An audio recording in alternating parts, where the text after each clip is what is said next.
1969년 미국의 아폴로 11호가 인류 역사상 처음으로 달에 발을 내딛었습니다. 그리고 1972년까지 달에 간 사람은 12명에 불과하고 52년 동안 아무도 없었습니다. 달을 전초기지로 한 화성으로 이주 아르테미스 프로젝트. 아마도 여러분이 살아있는 동안은 현실에서는 가능하지 않을 것입니다. 그러나 그 어려운 걸 장총찬TV에서 해냈습니다.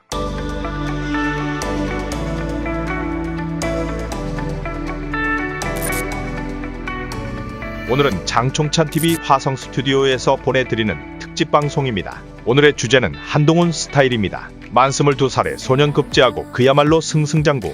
문재인 정부 시절 좌천 같은 건 일반인에게는 호강에 겨여서 요강에 똥 싸는 소리죠. 대한민국 헌정사상 두 번째로 젊은 법무부 장관, 그리고 윤석열 정부 최연소 국무위원. 이게 그냥 한 줄로 요약하는 한동훈의 간략한 이력이고, 아시다시피 민주당의 헛발질로 뜻하지 않게 몸집만 커버렸습니다. 다시 한번 지난 대선 이야기를 하지 않을 수 없습니다. 나라가 이 모양 이 꼴이 나려고 정권교체 바람이 심하게 불었나 봅니다. 권영세 단톡방에 안철수 전화번호를 공개해서 3만 통 넘게 문자폭탄 보내서 선거운동 방해하고, 동네방네 보수 유튜버들은 칼만 안 들었지 거의 강도들이나 마찬가지였습니다. 쓰레기들도 그런 쓰레기들이 없었죠. 마치 보수표를 맡겨놓은 것처럼 온갖 지저분한 짓거리들은 다 하더니 지금 시간이 지나서 보십시오. 언제 그랬냐는 듯이 도와줬는데도 은혜도 모르는 똑같은 양아치들입니다. 이런 자들이 이제는 두 표로 갈려 한동훈 띄우기에 난리도 아닙니다. 한동훈은 거의 인천 상륙작전 지휘했던 메가더 장군 저리가라입니다. 더한 자들도 많지만 이 이야기는 따로 나중에 이야기하기로 하겠습니다. 순리대로라면 지금 한동훈의 자리는 법무부 장관에 계속 유지되었을 겁니다. 윤석열과도 크게 마찰없이 오손도손 지내고 있었겠죠. 그러나 윤석열의 인연을 돌이켜보시면 어떠했는지 다들 잊었을지도 모릅니다. 혼자 모든 영광을 누리겠다고 천고만고 끝에 0.73% 차로 이기게 만들어준 안철수를 배신하고, 당대표 선거까지 국정운영의 적으로까지 돌리면서 철저하게 배신에 배신을 거듭했습니다. 아마 천벌 받을 겁니다. 세상 살아오면서 문재인을 제일 의리 없는 사람으로 알고 살아왔는데 역시 세상은 좀 더 오래 살아봐야 아나 봅니다. 김종인 같은 사람은 이런 안철수를 지금도 조롱하고 있는데, 역사에서는 조롱하는 이런 자들도 비겁하다고 이야기할 겁니다. 얼마 전 홍준표 부부와 만찬을 즐겼다는 기사를 보고 이런 생각을 했습니다.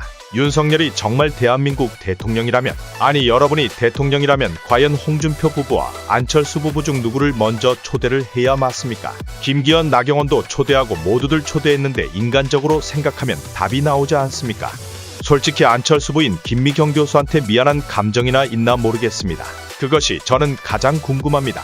이렇게 철저히 안철수 밟아버리고 김기현 세우고 어차피 안되니까 만든 게 한동훈입니다. 한동훈은 윤석열의 줄을 잡은 덕으로 지금까지 승승장구해서 국민의힘 비대위원장까지 오른 게 팩트입니다. 김건희 방탄 관련해서 홍준표가 엊그제 이런 말을 했죠. 자기 아내를 지키는 게 상남자의 도리라고 말이죠. 천하의 홍준표가 이제 부끄러움도 사라졌나 봅니다. 아내를 지키려면 정치인들 다들 정치를 때려치고 부인이랑 장사를 하세요. 홍준표의 한동훈의 발언이 나날이 많아질수록 언론의 노출이 심해져서 기사거리도 아닌 것도 이제는 기사화가 됩니다. 도서관 출연인지 도서관 출몰인지 시끌시끌합니다. 종편에서는 거의 한동훈 우상화 작업이라도 하는 듯이 찬양일색입니다. 모르는 사람이 들으면 한동훈이 나라라도 구한 줄 알겠습니다. 이유야 어찌되었든 총선 결과는 역사상 보수 폭망의 변두리 여당이 되었는데 말이죠. 얼마 전에 제가 영상에서 총선 이후 윤석열의 꼬장 정치가 시작될 거라고 말씀드렸습니다. 사람은 보통 쉽게 변합니까? 쉽게 안 변합니다. 변한다는 거 다 거짓말이고 나이 먹고 거짓말만 더듬니다.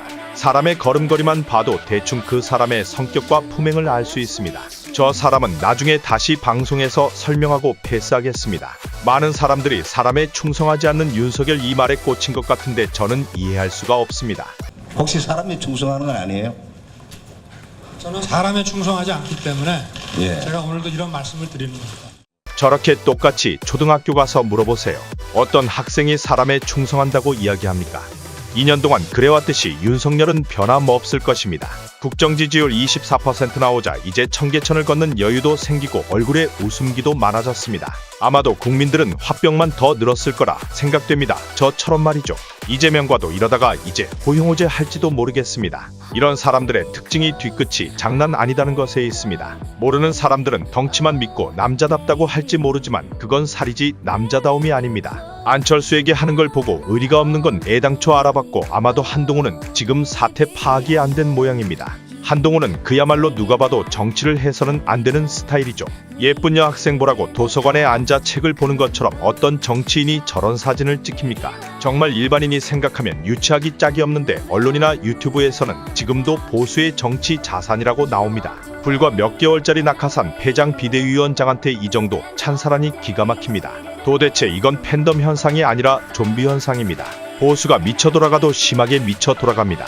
제가 윤석열을 잘 판단했다면 아마도 3년 철저히 본인 고집대로 나갈 것이고 이것 한 가지만은 확실합니다. 대통령이란 자리는 누구나 잘 알듯이 차기 대통령은 못 만들어도 떨어뜨릴 수는 있는 자리입니다. 남들은 윤석열 머릿속이 복잡할 거라 생각할지 몰라도 절대 그렇지 않습니다. 원래 보면 성격이 단순한 편이고 3년이란 충분히 즐길 시간이 있기 때문이죠. 그리고 종이 쪼가리의 미래 보장을 해줄 수 있는 사람을 나중에 찾을지도 모릅니다. 혹시나 그래서 홍준표의 지금 포지션에 변화가 있는지 솔직히 저는 의심을 살짝 해봅니다. 이번 총선에서 떨어진 수도권 여당에 있던 자들이 한동훈 부추겨서 아마 당대표 출마 쪽에 기우는 것 같습니다. 다들 사는 게 먼저라 정치에 무관심해서 항상 그들만의 리그로 뽑기 때문에 지금이라면 한동훈이 당선되겠죠. 그만큼 대한민국이 미래에 대비 없는 불행한 나라입니다. 노래 못 불러도 인기 투표로 1등 가수가 되는 꼴이 되는 겁니다. 지난 총선 때 김건희 디올백에 대해 한동훈의 대답은 항상 일괄되게 애매모호했습니다. 황상무 사태나 호주 대사 사태 때도 대통령실 눈치 보느라 한 템포 계속 느렸습니다.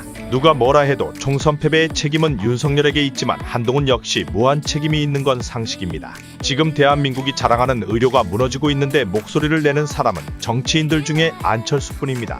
네이버 라인 사태 때도 한 템포 빠르게 안철수만 대응했습니다. 한동훈은 그 시각 도서관에서 SF 소설책을 읽고 있었죠. 만 22살에 사시에 패스했으면 정말 천재일 겁니다. 근데 정치인들 중에는 천재는 넘쳐납니다. 제가 한동훈이라면 신비주의 유지하면서 대선으로 직행하겠지만 아마 성격상 그러지는 않을 겁니다. 개인적으로 저는 보수 진보를 떠나서 김대중이 대통령 당선되었을 때 눈물이 났습니다. 다른 게 아니라 정치를 하면서 고생한 만큼 보답을 받은 것에 그저 마음이 짠했습니다. 박근혜를 겪으면서 국가의 비극을 맛봤고 문재인을 보면서 지도자의 무능을 실감했고 윤석열을 보면서 인간에 대한 의리에 대해 생각을 했습니다. 오늘 잠깐 방송을 보니까 차기 대선 지지율 조사표를 보니까 기가 막힙니다. 나라 망하게 할 순서대로 국민들이 뽑아놨습니다. 다들 정신 똑바로 차리고 다시 이런 비극이 오지 않도록 허리띠 꽉 조입시다. 오늘 화성 스튜디오에서 마련한 방송 어떻습니까? 나라도 시끌시끌하고 여기서 살고 싶지만 여기는 공기도 없고 먹을 것도 없고 다시 돌아가 다음 방송에서 뵙겠습니다. 감사합니다.